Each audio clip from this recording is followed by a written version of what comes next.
오늘 우리가 읽은 이 본문 말씀을 보면은 베드로가 감옥에 갇혀 있었는데 감옥 밖에 있었던 성도들이 베드로를 위해서 기도함으로 말미암아 베드로가 그 감옥에서 나오게 되어지는 그러한 그 초대교회의 한 사건을 여기에 기록을 하고 있습니다.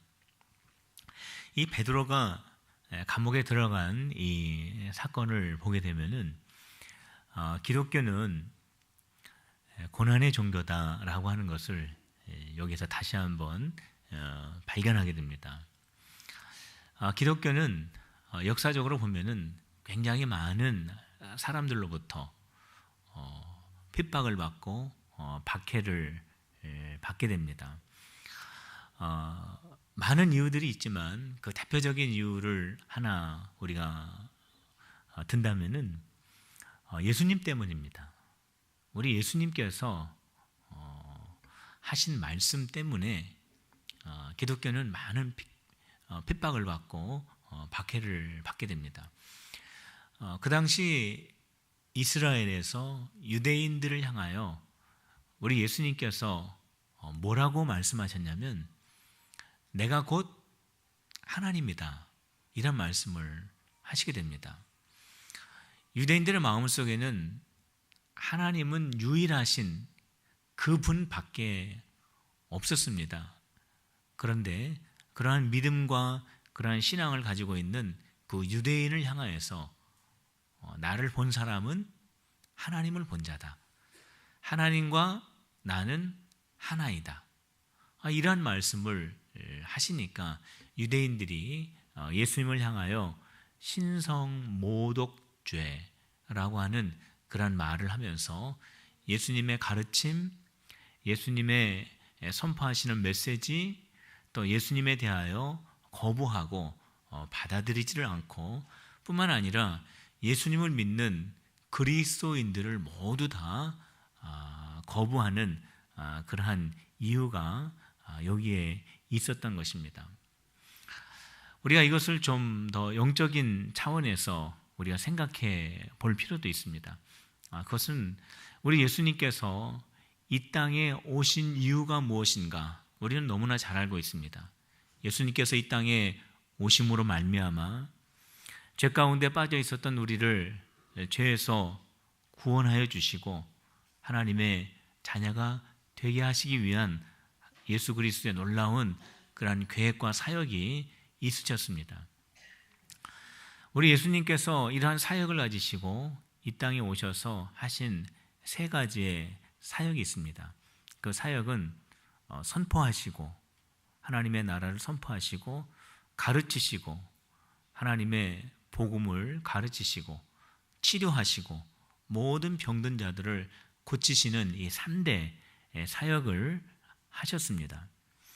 예수님의 이러한 사역을 통하여서 많은 사람들이 예수님을 만나고 예수님의 말씀을 통하여 하나님의 자녀가 되어지는 놀라운 변화의 역사들이 예수님의 사역 가운데 계속해서 일어나게 됩니다.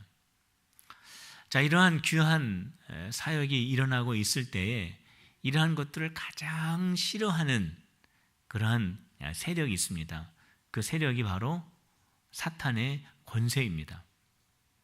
사탄의 권세는 예수님을 통해서 죄와 사망의 권세에서 구원을 받아 하나님의 자녀가 되어지는 이러한 하나님의 놀라운 역사들을 가장 싫어하는 것이 바로 사탄의 세력입니다. 그렇기 때문에 이러한 예수님의 사역을 통해서 구원받는 하나님의 자녀들이 많아지지 않도록 하기 위해서 사탄이 할 수 있는 일은 예수님을 공격하고 예수님의 사역을 방해하고 결국에는 예수님을 완전히 그 사역을 하지 못하도록 하는 그러한 많은 박해와 공격이 예수님에게 있을 수밖에 없었던 것입니다. 뿐만 아니라 예수님을 믿는 모든 그리스도인들도 역시 예수님과 같이 고난을 당하고 핍박을 받고 많은 어려움 가운데 신앙을 지킬 수밖에 없는 그런 처지에 놓이게 되었던 겁니다. 베드로도 우리에게 말씀하고 있지만 우리 그리스도인들이 하나님을 믿는 그 신앙을 가지고 이 세상을 살아갈 때 악한 마귀는 우는 사자와 같이 두루 찾아다니며 삼킬 자를 찾고 있다라고 하는 그 말씀을 우리에게 경고해 주고 있습니다. 이거는 초대교회에서만 일어나는 일이 아니라 오늘날 우리가 신앙을 갖고 믿음 생활을 하고 있는 모든 그리스도인들에게도 다 해당이 되고 있는 말씀입니다. 우리가 하나님을 믿고 예수 그리스도의 제자가 되어서 이 세상을 살아가고 있을 때 우리 하나님은 기뻐하시고 우리 예수님은 우리의 그 거룩한 신앙의 삶을 너무나도 즐거워하시지만 악한 마귀 사탄은 우리가 신앙적으로 살아가고 하나님만 바라보고 믿음으로 살아가는 우리의 삶을 정말로 싫어한다는 사실입니다.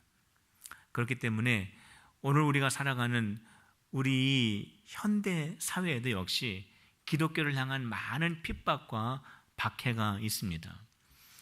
우리가 뉴스를 통해서도 우리가 많이 접하고 있지만 현재 이슬람 국가 속에서 일어나고 있는 기독교를 향한 테러와 박해와 핍박을 뉴스를 통해서 우리가 많이 접하고 있습니다. 우리나라는 아직 그러한 일들이 일어나고 있지 않지만 그렇다고 해서 악한 마귀의 박해와 핍박이 없는 것은 아닙니다. 우리 그리스도인들이 인식하지 못할 정도로 아주 숨겨진 모습으로 여러 가지 방법으로 교회를 공격하고 신앙을 핍박하고 그리스도인들을 어렵게 하는 경우들이 얼마나 많이 있는지 모릅니다. 어떤 것이 있을까요? 우리를 세상적인 유혹으로 우리를 물들게 하고 우리를 죄 가운데 빠지게 하는 많은 유혹 가운데 우리를 넘어지게 하는 것이 바로 우리를 향한 사탄의 많은 공격과 핍박과 방해입니다.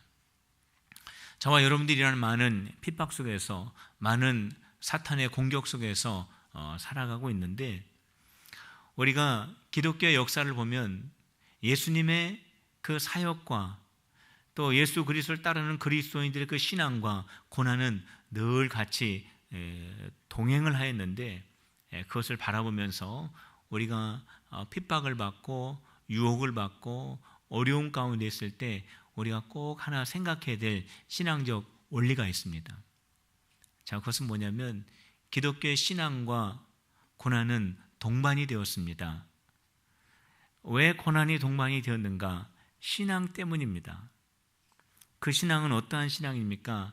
참 신앙입니다. 진정한 믿음입니다. 그렇기 때문에 고난이 동반이 됩니다. 그래서 우리 예수님께서도 마태복음 5장에서도 분명히 말씀하고 있지 않습니까? 너희의 선진들도 그러한 핍박과 그러한 고난 가운데 있었느니라. 너희가 그러한 핍박과 고난 가운데 있을 때 오히려 즐거워하고 기뻐하라 말씀하십니다. 왜냐하면 그러한 핍박과 그러한 고난은 참 신앙을 가지고 있는 믿음의 사람들에게 동반되고 있기 때문이다라고 하는 역설적인 신앙의 원리를 우리에게 말씀해 주고 있기 때문에 그렇습니다. 고난은 누구나 다 싫어합니다. 그러나 우리가 예수 그리스도의 그 말씀을 믿고 예수님의 따라간 그 길을 우리가 주님과 같이 가기 때문에 우리에게 그 고난이 온다라고 하는 그 사실을 우리가 역설적으로 우리의 삶에서 적용하고 재해석할 수 있다라는 겁니다. 성도 여러분, 참 신앙을 가지고 있을 때, 참 믿음을 가지고 있을 때 고난은 동반이 됩니다.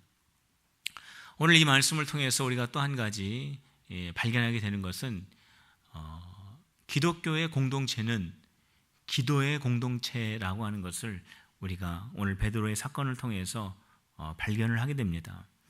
베드로가 감옥에 있을 때에 감옥 밖에 있었던 성도들이 무엇을 했습니까? 기도를 했습니다. 하나님 앞에 베드로를 위한 간절한 기도를 하였을 것입니다. 초대교회는 항상 기도했습니다. 모이면 기도하고 흩어지면 또 기도하고 그들이 어떠한 환난과 어떠한 핍박과 어떠한 어려움 가운데 있다 할지라도 그들은 기도를 멈추지를 않았습니다. 왜 그러냐면 예수님께서 기도의 본을 보여주셨기 때문입니다. 우리 예수님은 늘 기도하셨어요. 제자를 선택하기 전에 밤새도록 기도하셨고, 예수님께서 기적을 행하시기 전에 항상 기도하셨고, 우리 예수님은 십자가 지시기 전날 밤에도 밤이 새도록 기도하셨고, 십자가 위에서 그 사명을 다하는 그 순간까지도 기도하셨습니다. 우리 예수님의 사역은 기도와 늘 병행을 하셨습니다. 그렇기 때문에 초대교회도 역시 기도하는 공동체였습니다. 예수님을 본받아서 늘 기도합니다.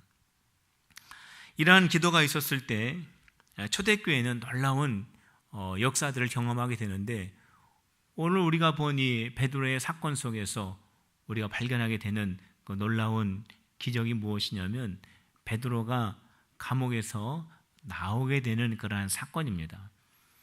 베드로는 깊은 감옥 속에 잡혀 있었습니다. 그 옥문을 지키는 사람들도 24시간 교대로 하면서 그 문을 지키고 있었고, 그 감옥 속에서 그 베드로 양쪽에 군인들이 사슬로 묶어가지고 도망가지 못하도록 그렇게 지키고 있었습니다.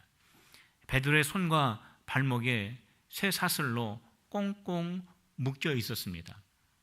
베드로는 거기에서 나올 수가 없었어요. 날이 밝으면 베드로도 이제 순교를 당할 수밖에 없는 그러한 처지에 놓여 있었습니다. 불가능한 처지, 다시 살 수 없는 소망도 없고, 누가 와서 베드로를 구해줄 수도 없는 그런 아주 절박하고 임박한 그러한 상황 가운데 베드로가 놓여 있었습니다. 그런데 감옥 밖에 있었던 성도들이 베드로를 위해서 기도했어요. 성도들이 베드로를 위해서 간절히 기도했을 때 어떠한 일이 일어납니까? 감옥 안으로 하나님의 천사가 베드로를 찾아가게 됩니다. 그리고 베드로를 깨우게 됩니다. 베드로야 일어나라고 했을 때 베드로를 묶고 있었던 모든 사슬들이 다 풀어지게 됩니다. 베드로가 문 앞에 설 때마다 첫째 문, 둘째 문, 그런 감옥의 문들이 다 열리게 됩니다. 어떻게 해서 이렇게 베드로가 감옥에서 풀려 나올 수 있게 되었을까요? 아무도 베드로를 구해줄 수 없고, 베드로를 그 감옥에서 나오게 할 수도 없는 그러한 불가능한 상황 속에서 어떻게 베드로가 나올 수 있었을까요? 그것은 성도들이 기도하였기 때문에 그렇습니다. 초대교회 성도들이 기도하였을 때에 정말 불가능한 것 같은 그러한 일들이 정말로 해결되어지는 그러한 역사들이 일어난 것을 우리에게 보여주고 있습니다.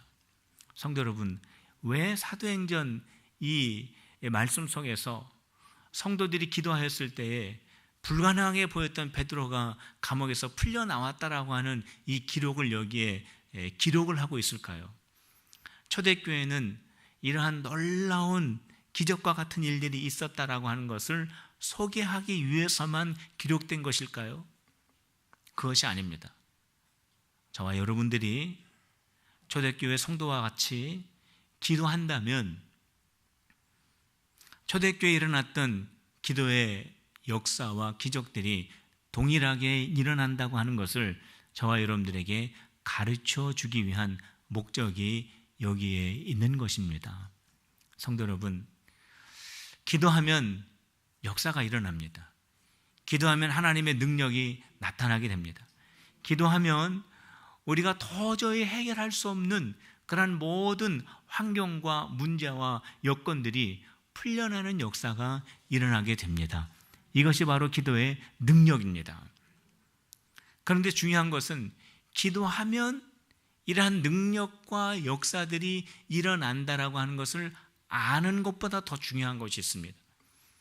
기도하면 이러한 놀라운 하나님의 능력이 나타난다라고 하는 것을 믿는 것보다 더 중요한 것이 있습니다. 그것은 무엇이냐면 기도하는 사람이 되는 것입니다. 성도 여러분, 저와 여러분들이 기도할 때 하나님의 놀라운 기적들이 일어난다고 하는 이 사실을 오늘 이 시간 다시 한번 깨닫고, 그리고 그 사실을 믿고 더 나아가서는 기도하는 기도의 사람들이 되시기를 주님의 이름으로 축복합니다. 마지막으로 보면은 오늘 한 가지 참 재미있는 그러한 한 사건을 여기에서 발견하게 됩니다. 자, 그것은 무엇이냐면 베드로가 감옥에서 나오게 됩니다. 그래서 베드로가 찾아간 곳이 어디냐면 요한의 어머니의 집으로 찾아가게 됩니다.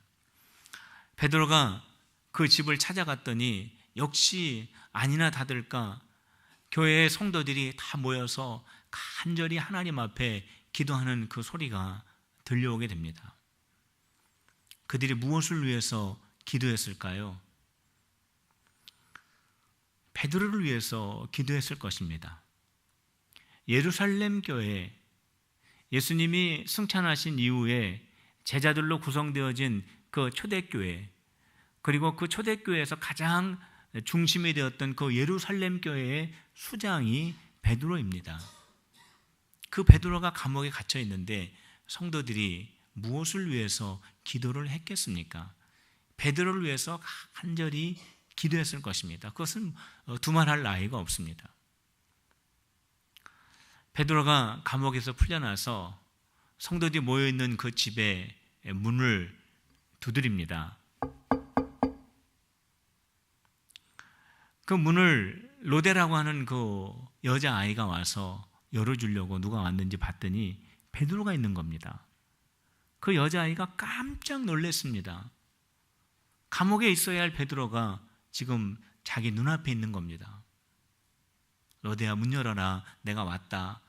그때 너무 반가워서, 너무 기뻐서, 너무 놀라서 문을 감히 열어주지 못하고 다시 방으로 들어와서 지금 베드로가 왔다고, 지금 문을 두드리는 소리가 와서 가보니까 지금 베드로가 밖에 있다고 막 큰 소리로 기도하는 사람들에게 알려졌습니다. 그랬더니 그 기도했던 사람들이 하나님이 우리의 기도를 들어주셨다고, 하나님께서 우리의 기도에 응답하셨다고, 할렐루야, 하나님께 영광 돌리면서 베드로를 맞으러 나간 것이 아닙니다. 참 재미난 현상이죠. 너 미쳤냐? 베드로는 지금 감옥에 있는데 어떻게 베드로가 문 밖에 있다고 말하느냐? 너 헛것 본 거 아니냐? 성경에 그대로 되어 있습니다. 내가 헛것을 봤구나. 너 미쳤구나. 아닙니다. 아닙니다. 정말 베드로가 지금 저 문 앞에 있습니다.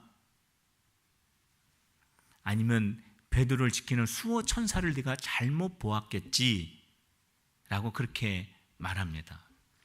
재미나지 않습니까? 저만 재밌습니까? 그들이 베드로가 감옥에서 풀려나기를 위해서 기도했어요. 모여서 기도했어요. 근데 하나님께서 그 믿음의 기도였기 때문에 응답이 됐죠.